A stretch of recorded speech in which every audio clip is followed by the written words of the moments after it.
We've got some updates in the MAGA country attack on actor Jussie Smollett. Many details. I gotta say, I don't think this one's looking too good in terms of whether or not this actually happened.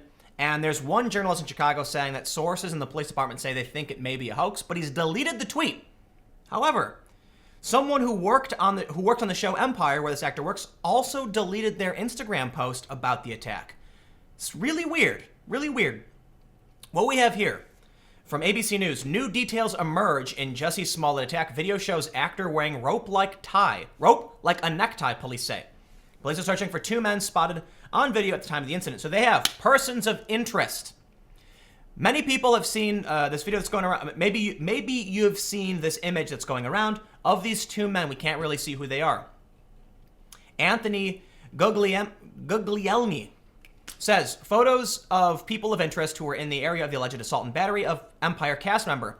While video does not capture an encounter, detectives are taking this development seriously and wish to question individuals as more cameras are being reviewed. Hundreds of hours of footage. Nothing of an attack. Here's the other thing. These men are not suspects. They're not suspected to have actually to be the ones who attacked him for one simple reason. This is from a local crime blog. A consideration regarding the potential persons of interest being sought by police in connection with the reported hate crime incident in Streeterville. The men are walking away from the attack scene 15 to 30 minutes before the incident per police timing of events. And I don't know, I believe it's in the story from ABC. So they say this. Video shows Smollett walking across the street from two possible persons of interest. Walking across the street from. Walking away from these two people whose photos were released late Wednesday to the public. In the video, Smollett walks out of frame for about a minute and reappears on another camera wearing a rope-like necktie. Okay. We don't know exactly what happened. We can't say definitively, but I'm going to say this right now. Based on ABC News reporting, here's what we can definitively say. He walked away from two people of interest, walks out of frame for about a minute, and reappears on another camera with the rope around his neck. For some, so what that means is the people, if he was attacked, it happened in that off-second frame, so it can't be the two people who are wanted for questioning. My understanding is the police want to question these individuals to ask them if they saw anybody else.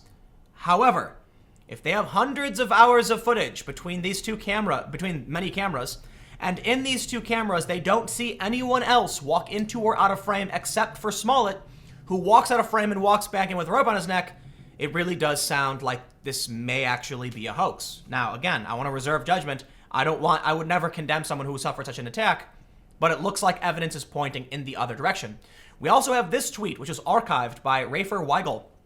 He's an Emmy award-winning journalist for Fox 32 Chicago. He tweeted, "My sources in Chicago PD are telling me this is looking more and more like a hoax." However, he deleted this tweet. I don't know why.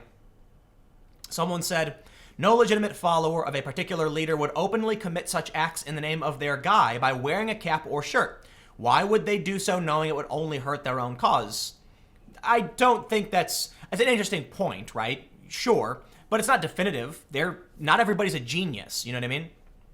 But someone brought up a really good point on Twitter that I saw this image going around where they said the reason they felt this was a hoax is because among Trump supporters, MAGA is a unifying phrase. The way they explain it is that when someone says "Make America Great Again," people on the right view that as being for all people. And I think you can look at people like, Candace Owens, for instance, who is a Trump supporter. I think it's fair to say she's a Trump supporter. I mean, I don't know her whole politics. But if you have people who are of varying ethnicity, ideology, opposed to a certain ideology, who believe that Make America Great includes them and others, I'll say this. Of the people I know who are Trump supporters, none of them believe Make America Great Again has anything to do with exclusivity. So for someone to yell MAGA country, first of all, in Chicago, seems really weird, unless somebody was stalking him. But then to actually yell... So the point they're making in the tweet is that it's the left who view MAGA as being a divisive and racist call or dog whistle. Thus, it's more likely that whoever did it was on the left, or that this idea came from the mind of someone on the left. It's kind of the perfect storm for a leftist who views this phrase as being racist to hear this in an attack. Again, We don't know what happened. It may have happened, it may not. But I gotta say, various bits of evidence are now leading me to believe this is a hoax. And I'm gonna have to say it. I think it's a fair assumption for a few. I got some more reason to believe that may be the case. Empire actor Jesse Smollett had noose around his neck when officers arrived, police say.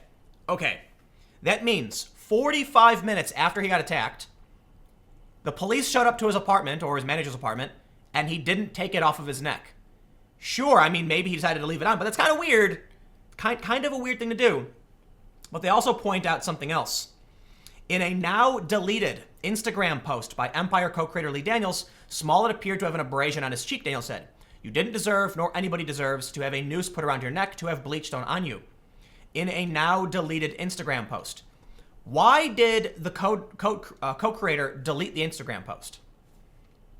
Some people believe the reason he did is because it's starting to look like this might be a hoax. And at least that's what one Emmy Award-winning journalist in Chicago said, but for some reason deleted his tweet as well. Why would he delete his tweet? Unless it's looking like it might not be a hoax. I don't know. But there is more reason to believe this is likely just a potential publicity stunt to, I'm not going to make assumptions as to why he may have lied if he did lie, but I'll say this. After extensive search, this is from CBS Chicago, Chicago police say they have located a video that shows potential persons of interest wanted for questioning in reference to the assault and battery of Jesse Smollett. The video does not depict an assault, police say, but the people are seen in the vicinity of the alleged criminal incident during the alleged time of occurrence, walking away from, and Smollett was walking away from as well. But there's some other points that are brought up in the CBS article. They say, the alleged attack is not captured on the hundreds of surveillance videos the 12 detectives assigned to the case have poured through. Quote, I know the police department is working aggressively. Okay, first, this statement right here leads me to believe this may not be the case. First of all, they mentioned Smollett left the rope on his neck roughly 45 minutes until police arrived. Why? I mean, I guess maybe he wanted them to see. But then we have the other story from the local crime blog saying he was reticent to file a report, and it was his manager who filed his report. Here's the thing. When he was interviewed by police, he didn't say anybody yelled MAGA country. He didn't. It was after TMZ reported it because his manager claimed he heard it, that police then asked Smollett, who Smollett then said, yes, this is what happened. Now we're hearing that the manager was on the phone with Smollett at the time. But again, we got some more evidence that suggests maybe this is going to be potentially a hoax. They say Smollett has declined to hand over his cell phone to detectives. Now, I don't blame him. I wouldn't want to hand over my cell phone either. That on its own doesn't make me believe this is a hoax. But listen, you have grains of sand, and eventually they form a heap. So here's what we have so far. There's another bit of interesting grain of sand, I should say. The mayor of Chicago said the alleged statement. We're not even at the... Okay, for a while, people were saying, I can't believe this happened. Then the co-creator deleted his Instagram. Now the mayor of Chicago is saying alleged. Now we're learning that hundreds of surveillance videos show nothing. And the videos they actually have of what happened show him walk out of frame and walk back in a frame wearing a rope with no mention of any other people in the vicinity. We also hear after the attack, apparently, I could be wrong, but my understanding is that after the attack, he went to eat at Subway and just sat there and they have him on camera. So I don't know if that was before or after, if they mentioned this, but we've got some time frame issues. He left the rope on his neck roughly 45 minutes until police arrived. So I'm assuming it was after eating at Subway. Police say there's video of Smollett inside the Subway, and they located video of the people wanted for questioning Wednesday. So he went to Subway, was sitting there, he leaves, there's no one anywhere near him, he walks out of frame, comes back with rope on his neck, hundreds of hours of surveillance footage, they don't see anything, there's people walking away from the incident, it's Chicago, it was 9 degrees, people are not outside. This area of Chicago is a ghost town, okay? I'm from there. I just really think this is looking more and more like a hoax. I don't know why this guy deleted this tweet, but I'll say this. We probably will never know exactly what happened. You can't prove a negative. We have footage of him walking out of frame and into frame with the noose on his neck, so we know exactly when the attack allegedly would have occurred. If it did occur, there's no footage of it. There's no one around.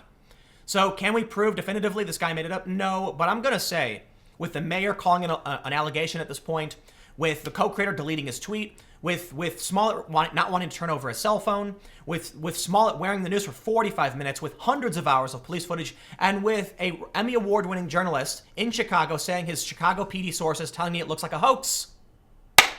I'm going to have to say, if we can't prove anything about this case, you're going to have to lean towards this being a hoax, plain and simple. I mean, the whole thing sounds weird.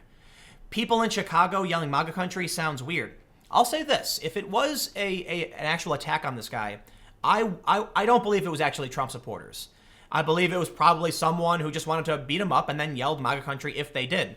But that the story keeps changing. Now the manager is claiming to ABC and to the police he was on the phone with Smollett at the time. Okay, if that's true, then I'm going to have to ask.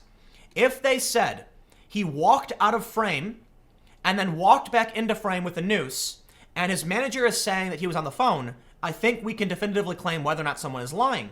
Because if he walks out of frame not on the phone and walks back into frame not on the phone, then the claim that he was on the phone with his manager is clearly not true, right?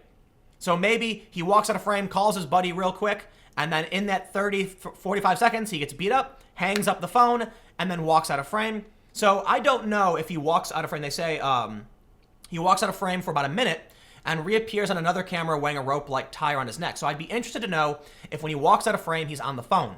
That would be really, really important. It's an important detail to determine whether or not this is a hoax. Listen, I mean, sure, maybe you hang up. I was attacked once.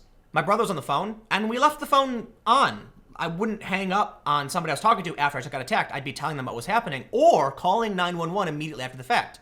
I can't determine what someone would do in the situation, but it sounds like this just might be a hoax. But anyway, I don't know. Stick around. I got more videos coming up. We'll see what happens when it happens. Maybe or maybe not. We'll figure out what's going on. Maybe you really get attacked. I'm not trying to, insult the guy or anything like that, but it just doesn't seem like the case. So I'll see you in a few minutes.